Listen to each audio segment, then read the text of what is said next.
Olá, boa noite. Após as comemorações do Dia do Trabalho no Brasil e mundo afora, o programa Em Pauta vai conversar hoje sobre o trabalho. É muito importante refletirmos sobre essa temática tão voltada aí ao nosso dia a dia, não é verdade? Vamos conversar sobre trabalho, símbolo de escravidão ou de participação na obra criadora de Deus.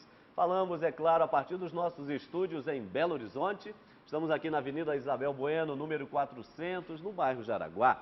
E aqui já, correção, hein? Não há 7, mas há 9 anos. Isso mesmo, o programa Em Pauta já está no ar há 9 anos. E no ano que vem, olha, muitas novidades por aí, viu? Nos 10 anos do programa Em Pauta, você vai ver muita coisa nova por aqui. Mas enquanto estamos militando aí na casa dos 9, o nosso querido Frei Antônio Moser, diretor-presidente da Editora Voz e, claro, também doutor em teologia. Frei Moser, boa noite. Trabalho é com a gente mesmo, né? É conosco mesmo, Padre Hamilton. 9 anos de trabalho, pois de suor. É.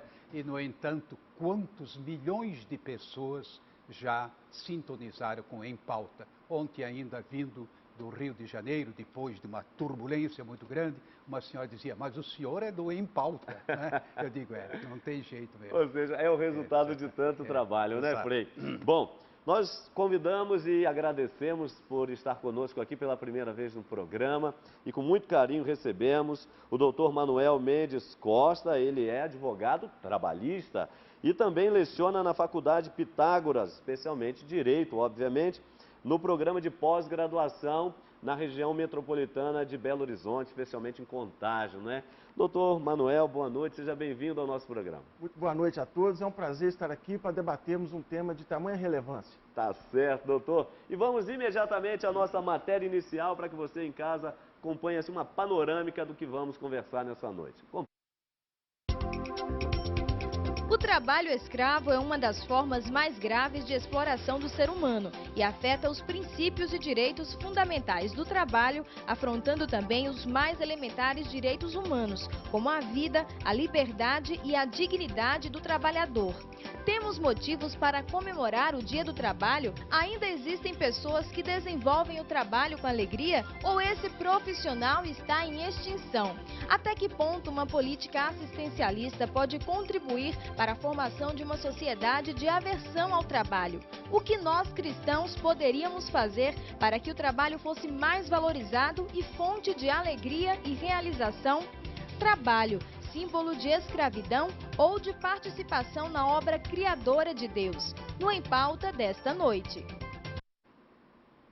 Tá ok, tá aí para você. Olha, e um detalhe importante, enquanto nós vamos conversando aqui, você pode ir tweetando com a gente, tá entendendo?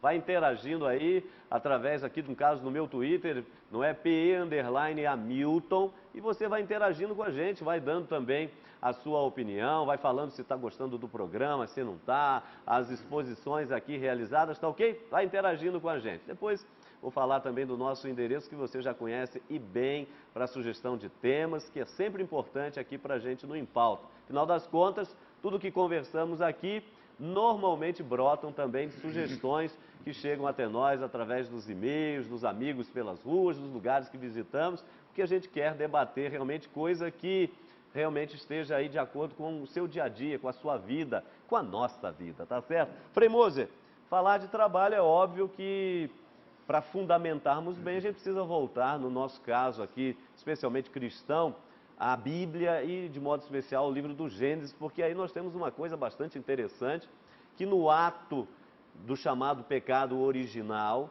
quando Adão e Eva, a humanidade no seu início, portanto, são expulsos do paraíso, ou seja, daquela presença de Deus, então recebem uma palavra um tanto dura.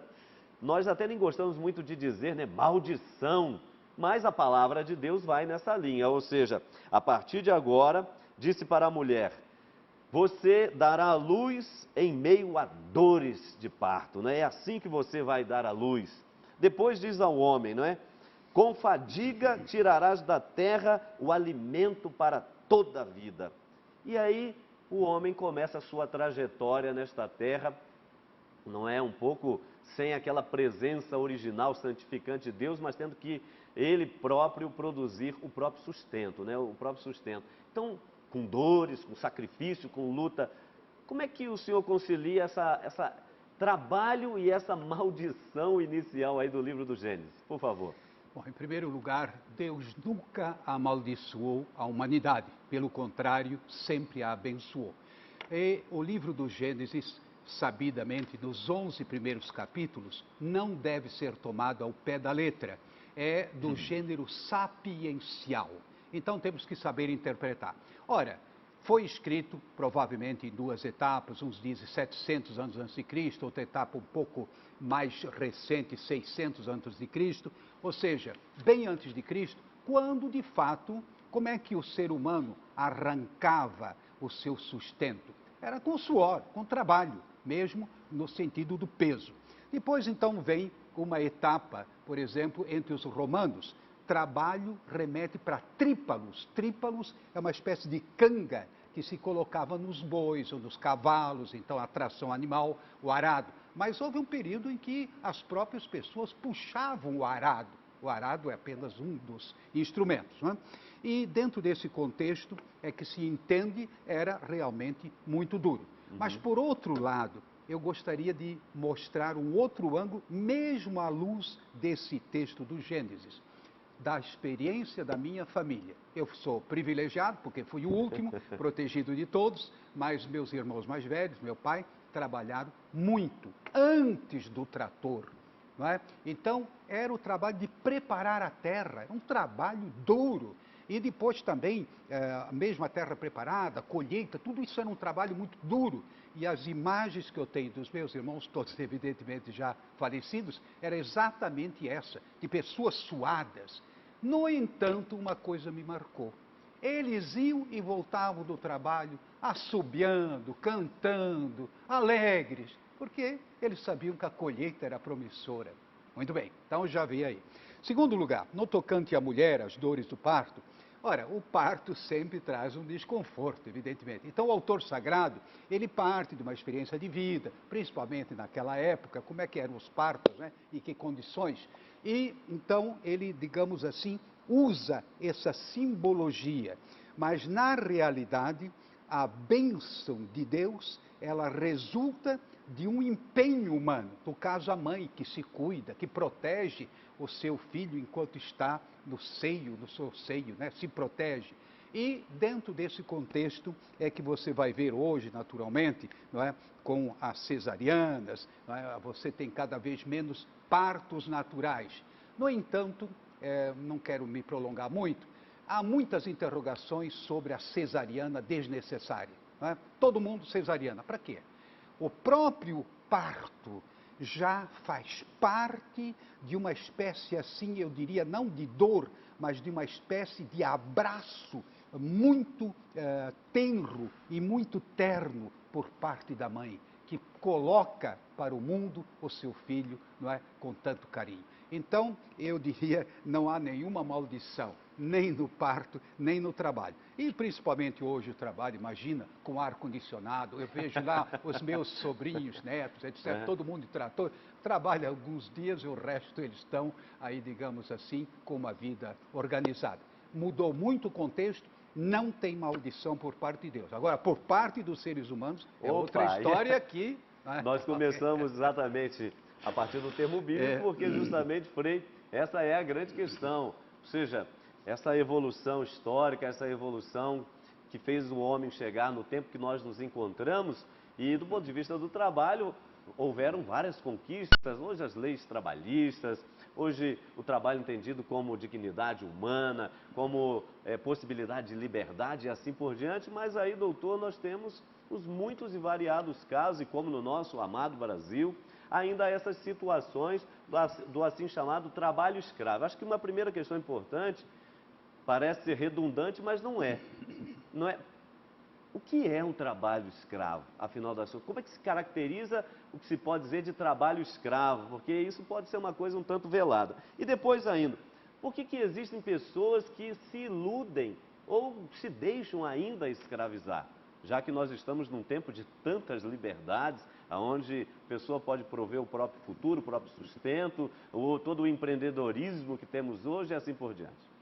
Bem, toda vez que o trabalhador ele se vê diante de uma situação que ele não consegue se desligar do seu empregador, ou mediante fraude, ou mediante violência, ou quando ele está sob uma jornada exaustiva, ou quando ele está numa situação de servidão com seu empregador em virtude de dívidas, situações degradantes, situações humilhantes, nós estaremos diante de uma situação de trabalho escravo, que tecnicamente a gente teria que falar o trabalho análogo a escravo.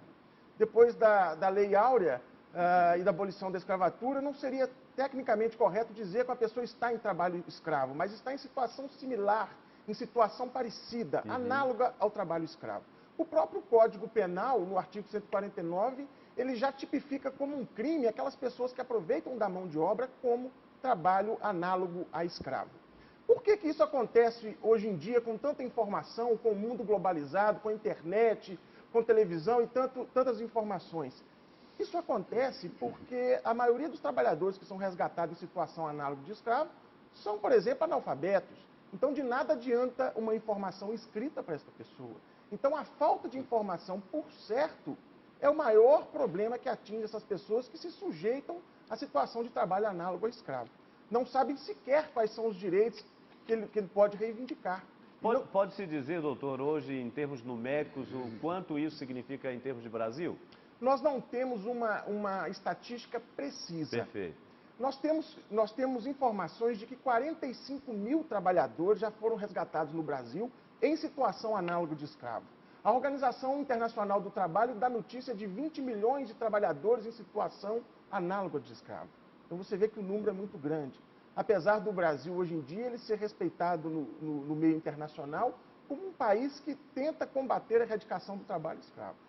Depois nós vamos ver, você que está nos acompanhando de casa, nós vamos reparar ainda um pouco quando o próprio Estado, de uma forma um tanto velada, como o doutor Manuel disse, né, faz uma espécie de análogo à escravidão, uma analogia à escravidão, uma escravidão um tanto velada, não é?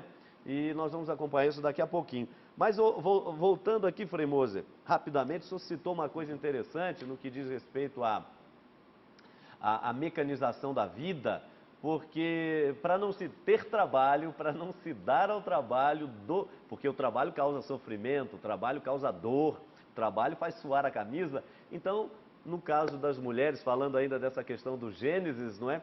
Passou-se a experimentar a questão da mecanização, ou seja, hoje tudo que nós temos em termos de cesariana, em partos sem dor e assim por diante. Como é que o senhor avalia isso?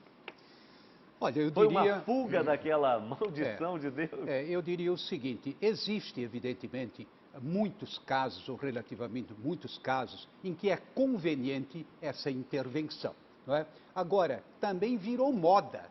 Todo parto tem que ser, não é, um parto induzido. Não. Olha, na França, já há alguns decênios, se constatou o movimento contrário. Não, eu quero gerar os meus filhos como os indígenas do Brasil, ou as indígenas do Brasil, traduzindo, né, de maneira mais natural possível, criando um ambiente propício, com música, não é, assim, uma penumbra, um ambiente propício para o parto. Eu insistiria, né, nessa não banalização daquilo que se chama intervenção ou cesariana induzida. Por quê? Porque sempre é uma certa violação, não é, de um processo natural. E agora, que seja diminuída a dor através de algum calmante, alguma coisa, perfeito. Apenas não se trata de defender a dor, mas aquele prazer da mãe de levar a gestação até o fim. E não apressar sem necessidade.